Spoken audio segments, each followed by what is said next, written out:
عمر رضی اللہ عنہ رونے لگے کہ میں جو ہے جہیز کے دور میں جو ہے اپنی بچی کو دفنا کے آ گیا تھا، وہ بابا بابا کرتے گئی اور میں نے اس کی کچھ فکر نہیں کری، کھودتے سمے بھی اس کی قبر میرے بابا ڈھانٹتے گئی، لیکن میری جب میں دفنا کے آیا تو اس کی چیخ دور تک میں سنتے گیا، لیکن میں اس کا کٹھور اس طرح سخت دل کا ہو گیا تھا کیونکہ ایمان ان کے دل میں نہیں تھا، ایمان ان کے دل میں نہیں تھا۔ اگر آپ کی دعا نہ ہوتی تو میں جو ہے ایمان لایا نہیں ہوتا، ہوتے تھے مریدان۔ تو ہم لوگ جو ہے اللہ کا شکر ادا کریں کہ بغیر دیکھے جو ہے ہم نے جو ہے اللہ کے رسول پہ ایمان لائے، ان کی آج ہم لوگ علاج بھی بنا رہے ہیں۔ تو میں شکر گزار ہوں میڈم کا اور یہاں کے اسٹاف کا کہ ہم نے یہ اہم چیز جو ہے بچوں کے بیچ میں لائے اور ہم نے جو ہے اپنے ایمان سے ادا کیا۔ دعا کروں اللہ تعالیٰ سے، اللہ تعالیٰ ہم سب کو اپنی رحمت کے سائے رکھے اور اللہ سے محبت کرنے والے بنائے اور ان کی اتباع بھی کرنے والے بنائے، کیونکہ اللہ تعالیٰ فرماتے ہیں اپنے کلام پاک میں قل ان کنتم تحبون فاتبعونی یحببکم اللہ ویغفر لکم ذنوبکم واللہ غفور رحیم۔ اے پیارے حبیب صلی اللہ علیہ وسلم فرما دیجئے اگر تم لوگ اللہ سے محبت کرتے ہو تو میری اتباع کرو، اور میری اتباع کا کیا نتیجہ ہوگا؟ اللہ تعالیٰ تمہارے پچھلے پورے گناہ معاف کر دیں گے۔ عمر رضی اللہ عنہ کے گناہ بھی کیا ہو گئے؟ معاف ہو گئے۔ جو بھی ایمان قبول کیا اس کے گناہ کیا ہو گئے؟ معاف ہو گئے۔ اللہ غفور رحیم، اللہ بہت غفور رحیم ہے۔ ماحول اب جو ہے وہی جاہلیت کا، حالانکہ پڑھائی ہو رہی لیکن تربیت نہیں ہوئی، تربیت نہیں ہوئی۔ تربیت کی ضرورت ہے، وہ علم کی ضرورت ہے جو اللہ تعالیٰ نے جس کی حفاظت کا ذمہ پیارے نبی صلی اللہ علیہ وسلم نے لیا۔ بولے پیارے نبی صلی اللہ علیہ وسلم جب انتقال کا وقت ہو رہا تھا تو قریب آیا تو بولے میرے لائے ہوئے دین کی کون حفاظت کریں گے؟ میرے اوپر جو کلام پاک ہوتا ہے کون کریں گے؟ تو بولے اللہ تعالیٰ اس کی ذمہ داری لے رہے۔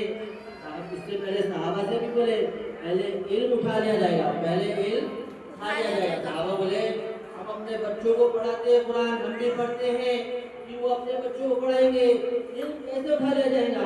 اللہ کے نبی فرمایا کہ تمہارے کو بہت عقل مند سمجھتا تھا۔ اس سے پہلے یہودیاں نصرانیاں وہ لوگ بھی قرآن ضرور پڑھتے تھے لیکن علم اٹھ گیا، کیا سمجھ میں آیا؟ خالی رٹ لینے کا نام علم نہیں ہے، خالی قرآن حدیث اور بیانات پر بیٹھ جانے کا نام علم نہیں ہے۔ تربیت کی ضرورت ہے، عملی جامہ پہنانا اس کی ضرورت ہے۔ جیسے کہ اللہ کے نبی فرمائے میں چاند کے مانند ہوں اور میرے صحابہ ستاروں کے مانند ہیں، ان میں سے جو کوئی بھی ان کی اتباع کر لے گا، those who will follow even a one of my sahabi they will get success۔ اور ایک صحابی کے اندر کیا تھا؟ علم کے ساتھ عمل تھے، کیا کہتے تھے؟ قالوا سمعنا واطعنا، ہم نے سنا اور اطاعت کی۔ ضرورت ہے آج کے ماحول میں ہمیں اطاعت گزاری ہمارے اندر آئے، علم ہم سیکھے بھی اور اس کو ہم عملی جامہ بھی پہنائے۔ بہت سارے بچوں کو کہا گیا بیٹا اسکاف پہن۔ اب آئے گا وہ عمل جب ہم خود کریں گے، جب میں خود اس پہ عمل کروں گا، ٹیچرز اس پہ عمل کریں گے، پیرنٹس اس پہ عمل کریں گے۔ اب آئے گا جب بڑے کریں گے تو چھوٹے دیکھ کر اس پہ عمل کریں گے۔ ایجوکیشن کہاں سے شروع ہوتا؟ نرسری LKG سے نہیں شروع ہوتا، ماں کے پیٹ سے شروع ہوتا، ماں کے پیٹ سے شروع ہوتا۔ ماں اگر حیادار رہی، ماں اگر بچہ پیٹ میں رہا، جبھی نماز کے ساتھ کلام پاک پڑھتی رہی، حدیثیں پڑھتی رہی، ایسی مجلس میں بیٹھے گئی تو وہ تربیت جب سے ہی شروع ہوتی۔ اور تربیت کی یہ ضرورت نہیں کہ جب نہیں ہوا آپ نہیں حاصل کر سکتے، حد تک جانے تک، ابر تک جانے تک ہمارے پاس موقع ہے، ہمارے پاس موقع ہے۔ آخری میں دعا ہے کہ اللہ تعالیٰ ہم سب کو علم نافع عطا فرمائے۔ آخر دعوانا الحمدللہ رب العالمین۔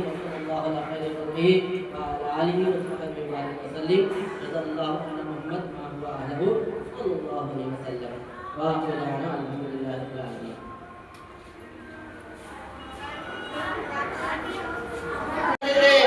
پہاڑوں کے اوپر سے